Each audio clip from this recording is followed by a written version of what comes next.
الحمدللہ رب العالمین والصلاۃ والسلام علی سید المرسلین اما بعد فاعوذ باللہ من الشیطان الرجیم بسم اللہ الرحمن الرحیم۔ ویلکم ٹو اسلامک بیان FKG 66 کے ناظرین، ایک حدیث پاک میں آتا ہے، حضرت سیدنا ابو ہریرہ رضی اللہ تعالیٰ عنہ سے مروی ہے کہ رسول خدا احمد مجتبی سیدنا محمد مصطفیٰ صلی اللہ علیہ وآلہ وسلم نے ارشاد فرمایا، جب میرا کوئی امتی مجھ پر درود و سلام بھیجتا ہے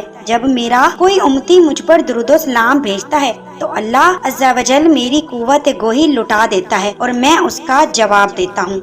حضرت سیدنا ابو سعید خدری رضی اللہ تعالیٰ عنہ سے روایت ہے کہ سرکار مدینہ قرار قلب و سینہ صاحب معطر پسینہ صلی اللہ تعالیٰ علیہ وآلہ وسلم نے ارشاد فرمایا، فرش زمین پر کچھ لوگ اللہ عز و جل کا ذکر کریں گے، اللہ عز و جل ان کے درجات بلند فرمائے گا۔ حضرت سیدنا ابو ہریرہ رضی اللہ تعالیٰ عنہ سے مروی ہے کہ مغموم دلوں کے چین سرور کونین صلی اللہ علیہ وآلہ وسلم نے ارشاد فرمایا، بے شک اللہ عز و جل کے کچھ فرشتے گھوم پھر کر محفل ذکر تلاش کرتے ہیں، جب وہ کسی جگہ لوگوں کو اللہ عز و جل کا ذکر کرتے دیکھتے ہیں تو ایک دوسرے کو پکارتے ہیں، آؤ آؤ ہمارا مقصود ادھر ہے، پھر وہ ان لوگوں کو آسمان تک اپنے پروں سے ڈھانپ لیتے ہیں، پھر رب تعالیٰ ان سے پوچھتا ہے، حالانکہ اللہ عز و جل خوب جانتا ہے، پوچھتا ہے، فرشتوں میرے بندے کیا کہتے ہیں؟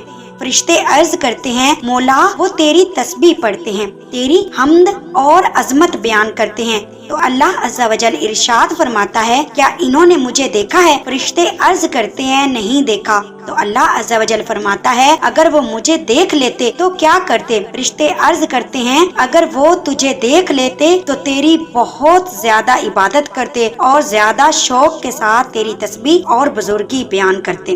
تو پھر اللہ عز و جل فرماتا ہے، وہ مجھ سے کیا مانگتے ہیں؟ تو فرشتے عرض کرتے ہیں، وہ تیری جنت کا سوال کرتے ہیں۔ تو اللہ عز و جل فرماتا ہے، کیا انہوں نے اس کو دیکھا ہے؟ فرشتے عرض کرتے ہیں، اللہ عز و جل کی قسم نہیں دیکھا۔ اللہ عز و جل فرماتا ہے، اگر وہ اسے دیکھ لیتے تو کیا کرتے؟ فرشتے عرض کرتے ہیں، اگر وہ اسے دیکھ لیتے تو اسے پانے کی زیادہ خواہش کرتے، شدت کے ساتھ اس کی طلب کرتے اور اس کی زیادہ چاہت کرتے۔ تو پھر اللہ عز و جل ارشاد فرماتا ہے، وہ کس چیز سے پناہ مانگتے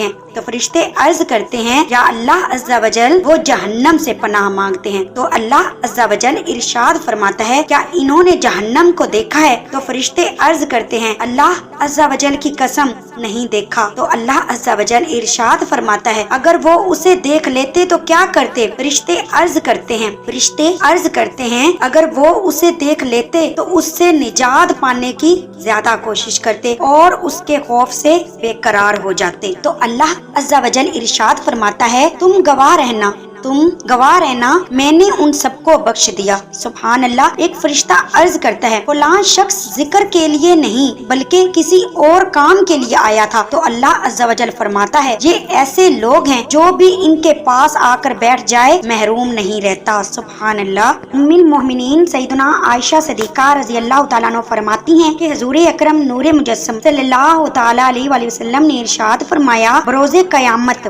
آدمی کو اس وقت پر بڑی حسرت ہوگی جو وقت اللہ عز و جل کے ذکر کے بغیر گزرا۔ تو جی ناظرین، ذکر و درود سے غافل رہنا بہت بڑی محرومی ہے، اس لیے ذکر دراصل اللہ عز و جل کی نعمتوں کے شکر کا نام ہے، جیسا کہ اللہ عز و جل قرآن پاک میں ارشاد فرماتا ہے، پارہ 2 سورۃ بقرہ کی آیت نمبر 152، فاذکرونی اذکرکم واشکروا لی ولا تکفرون۔ ترجمہ، تو میری یاد کرو میں تمہارا چرچا کروں گا اور میرا حق مانو اور میری ناشکری نہ کرو۔ حضرت سیدنا ابو ہریرہ رضی اللہ تعالیٰ عنہ سے مروی ہے کہ سرکار مدینہ سلطان باقرینہ فیض گنجینہ صاحب معطر معنبر پسینہ صلی اللہ تعالیٰ علیہ وآلہ وسلم نے ارشاد فرمایا کہ اللہ عز و جل ارشاد فرماتا ہے، اے ابن آدم، جب تو میرا ذکر کرتا ہے جب تو میرا ذکر کرتا ہے تو میرا شکر کرتا ہے، اور جب مجھے بھول جاتا ہے تو میری ناشکری کرتا ہے۔ میری اللہ عز و جل سے دعا ہے کہ اللہ پاک ہمیں بھی اپنے ذکر میں مشغول رہنے کی توفیق عطا فرمائے،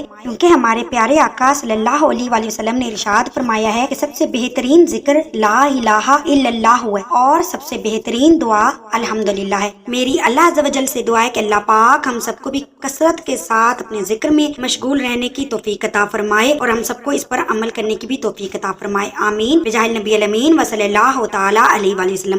اگر آپ کو یہ ویڈیو اچھی لگی ہے تو اس ویڈیو کو لائک کریں، شیئر کریں اور چینل کو سبسکرائب کریں۔ اپنی دعاؤں میں یاد رکھیے گا۔ ملتے ہیں نیکسٹ ویڈیو میں ایک نئے ٹاپک کے ساتھ۔ اللہ حافظ۔